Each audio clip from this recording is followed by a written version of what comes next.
welcome back to the third part of our startup journey. So with this journey, it's the idea to really follow a real-world startup, to really provide you real insight in the life of a startup. And to do that, the ones who already saw my podcast, they already know Nick. Vince and Nick, of course. They are UK. Their headquarter is in UK, but since 3 months now, right? Since 3 months, you're part of the Tenity program. This is the program of the leading Swiss Fintech incubator and accelerator.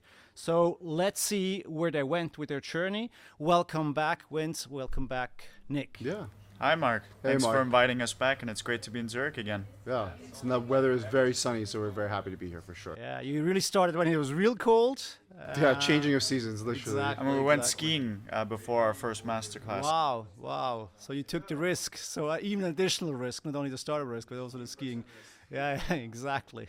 Excellent. So the demo day, so the big demo day where you have your final big pitch in front of a big audience, it's coming up soon. Yeah.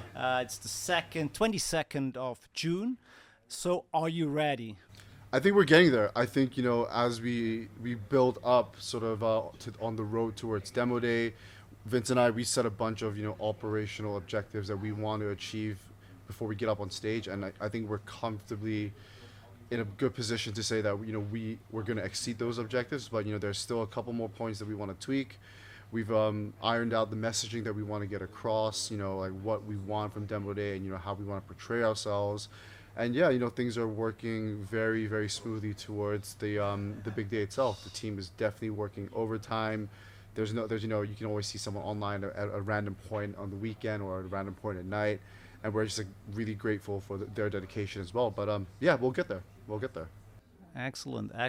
You just mentioned, you have your goals, what you want to achieve at this demo day. Can you elaborate a bit what sure. that is, or is it a secret? No, I think, without giving too much away, we wanted to go into demo day, we already are MVP ready, but, with a more polished up MVP, something that can be fully near automated. And I think, we're getting there, we will get there. And, that's just like the tip of the iceberg as well. When it comes to fundraising, and we'll talk about that later down the line of this podcast. We've kind of achieved what we've wanted when it comes to being supported by great investors. So yeah, those are some of the goals that we had in place, and we're very happily meeting them. So talking about goals, we've talked till now all the time about goals, because obviously goals are very important to really have a clear vision and strategy and goals, of course.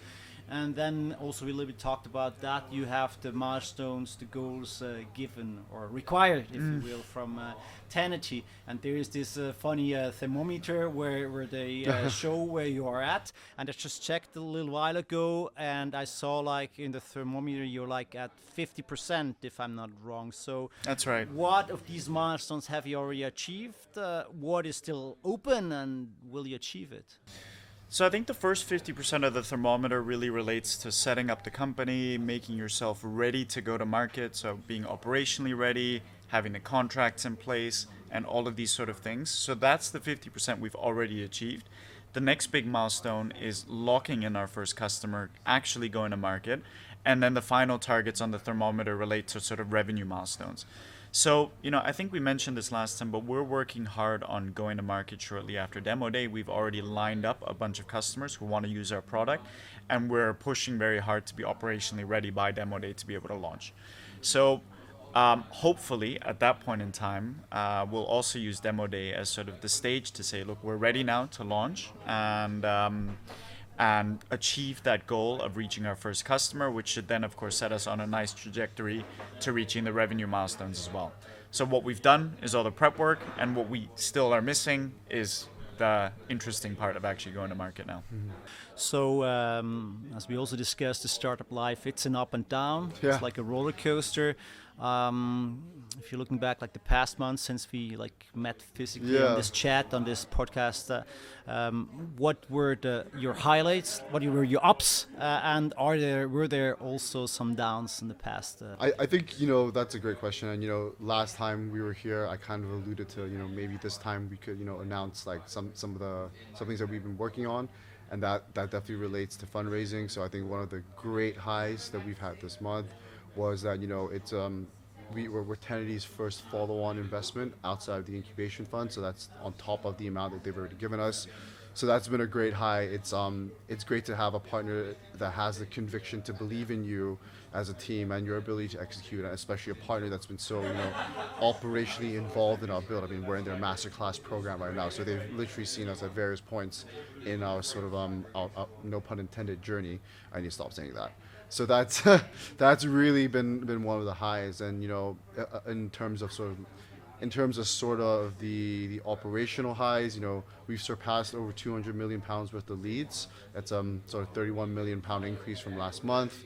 We're continuously signing sort of broker partnerships with great stakeholders that are really opening doors for us.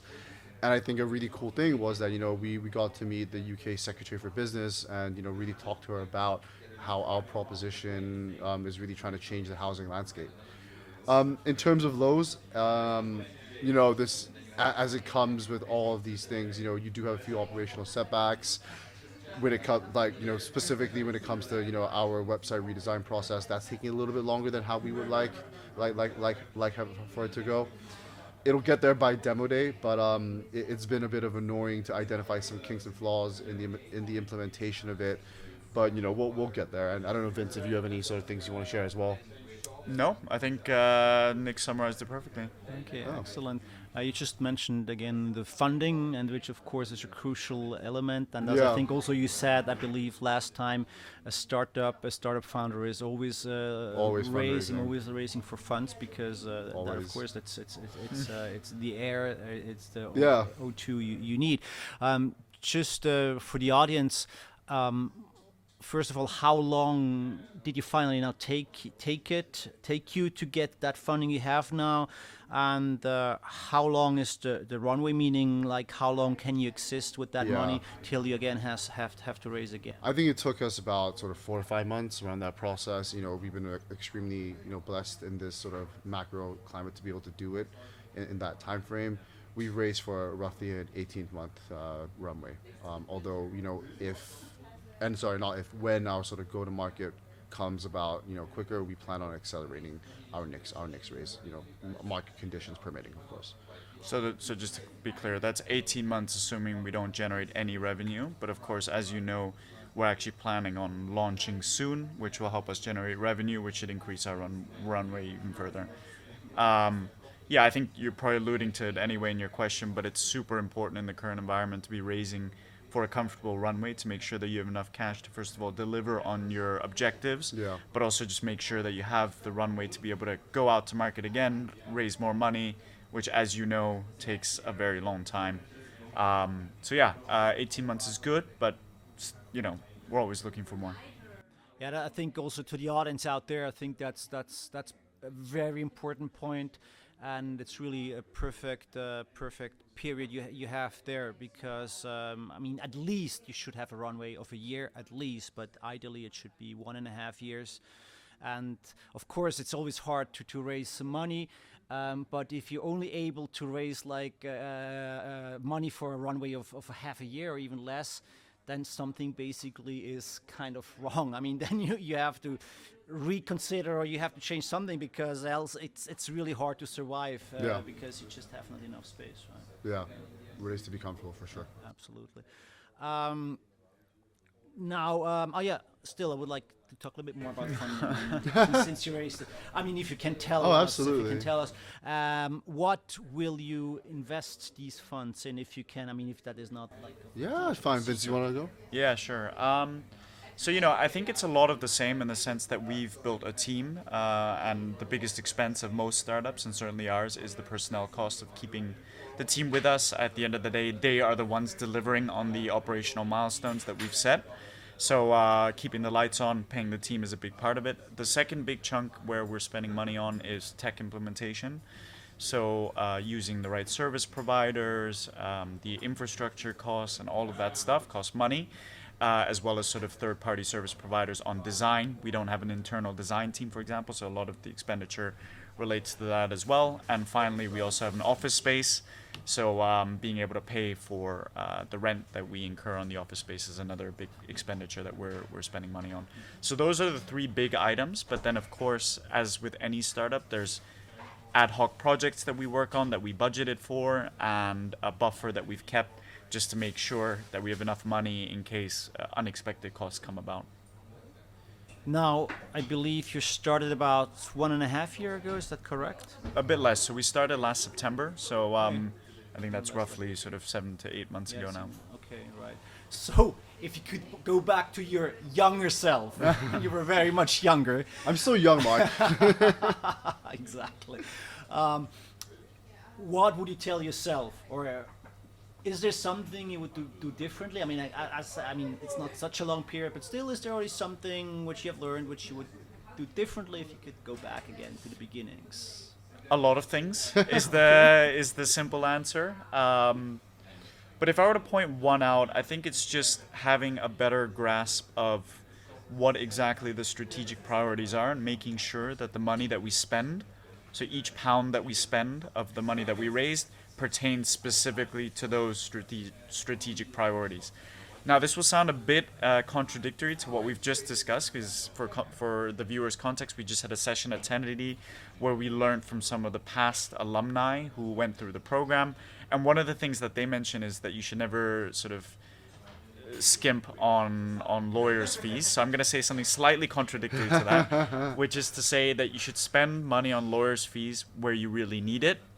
Because when you really need it, you should make sure that your documents are rock solid. But one mistake we've made earlier in our startup journey is to sometimes spend money on lawyers' fees proactively before we realized whether there was sort of commercial reason to need those contracts or need those documents that we were preparing with the lawyers. And it turned out that in some of those cases, we ended up not using the very documents that we prepared with those lawyers. That costs a lot of money. And each pound that you spend on that is 1 pound less that you could be spending on hiring, that you could be spending on tech, on something else that's more value add from a commercial perspective. So I think just to summarize it, have your commercial objectives super clear and spend money in a way that furthers your commercial objectives.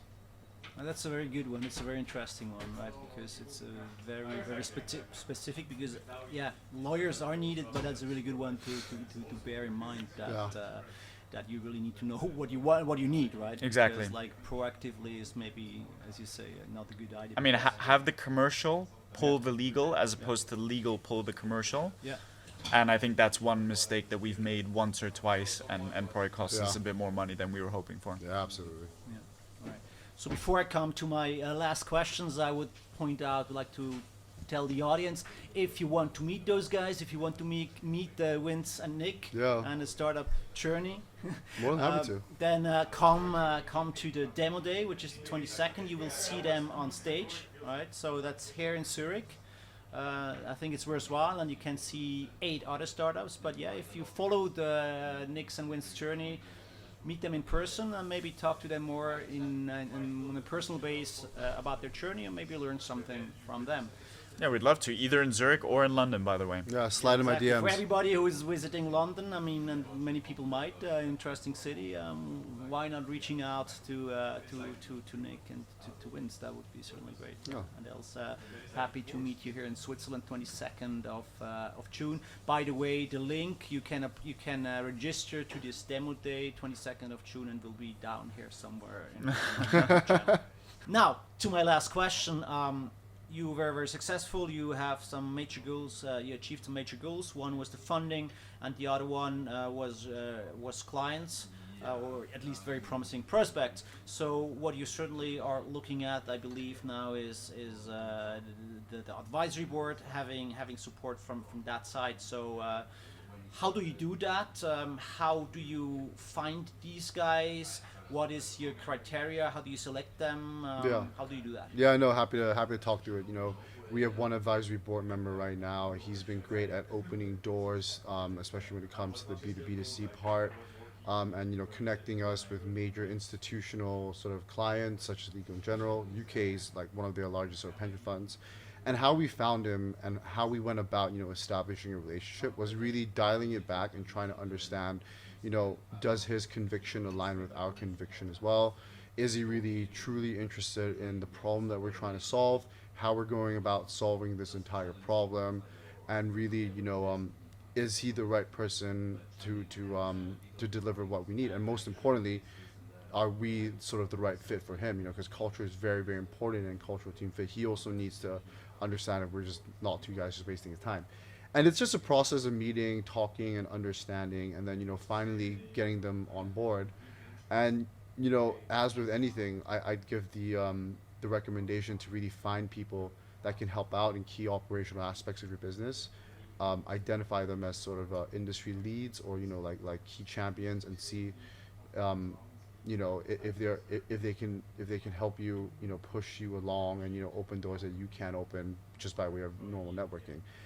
And the last point I'll say, which is kind of controversial as well, be careful if you're really early stage to not overstack your board too much. The great thing about being a startup is being fast, it's being agile, it's being quick to try new things and burning it down if it doesn't work. And I feel that having too much bureaucracy can also stifle that innovation. But on the other hand, it's also good to have a level of oversight and governance. So it is, I think, it is important to have sort of someone that you're accountable to in that regard as well. Maybe a follow-up question here, if you can tell us. You mentioned it already a bit. So, what is the model? How you pay, if you will, for the support? Is it like do you plan? I mean, one is what you would like to do and what is realistic, right? So basically, it's not. You mentioned a bit before. So, do you have like stock plans, option plans? Is it fees? Is it like KPIs, meeting KPIs? How do you do it? Yeah, I think it's a combination of the most optimum combination is a mix between cash and equity. I think so. Yeah. With as you say, you mentioned stock plans and clearly definable KPIs of how long we want them to be achieved by, pre-agreed tenders and everything like that. So yeah. Yeah, and what we've done with the advisor that Nick mentioned is we also had a kickoff session where we made it very clear what we expect him to deliver for us and what our contribution is to the partnership as well. To just have a very clear alignment of what the expectations are is so important when you approach someone like that, or quite frankly, any working relationship that you enter. So that's another thing that we learned. Yeah. Now, thank you very much. So that was part 3 of this startup journey. So again, those who would like to be there when they do the last part of that journey here in Tennessee, that would be the demo day, 22nd of June, and also we will have one last podcast, part 4, on Nick's and Vince's journey. So thank you very much once more, Vince, Nick. Thank you to have been here and to share your insight. Thanks so much, Mark.